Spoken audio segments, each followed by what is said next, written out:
Another big story, so many on this very busy Monday, 5:37. Security already happening right now to prepare for the big debate with the presidential candidates. Yeah, getting around is going to be challenging today and tomorrow. Let's get out to Marcus.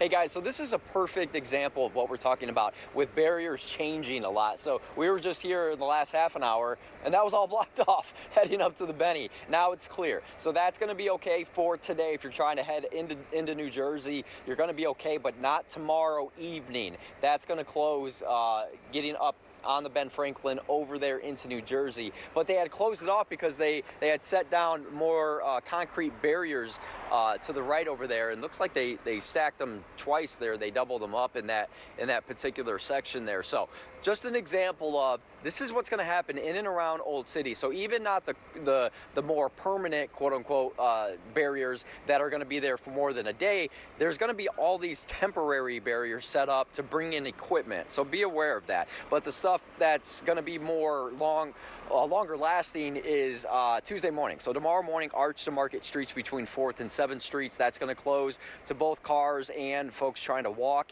And then along 6th Street, the exit of I-676 eastbound, vehicle and pedestrians can still use 4th and Market Street. That, of course, is our home at Fox 29 there. So you'll be okay there. But I-676 westbound expected to remain open. So coming on into Philly from Jersey, and then officials say that may close too if needed, but right now it's going to remain open at this point.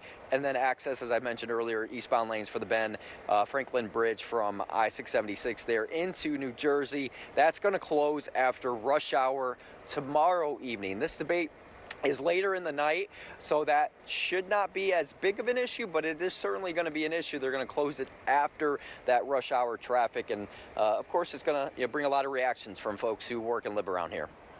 At first, I think it could be a little bit concerning, but afterwards, it's just, they're just trying to secure everything, so it's pretty comforting in some capacity knowing that everything's going to be secure and locked down how it's supposed to be. I think it's cool, honestly. Philly's a really historic city, so to just be adding another layer of history to Philly, pretty interesting, I'd say. To just have, such a historic debate going on, I think it's going to be pretty interesting.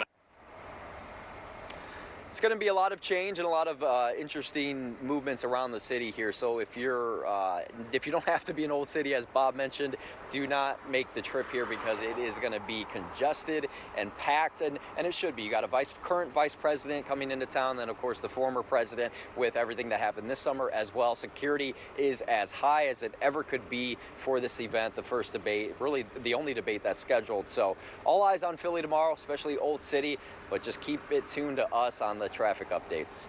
All right, Marcus, sounds good. Thank you. A lot of people still $1 million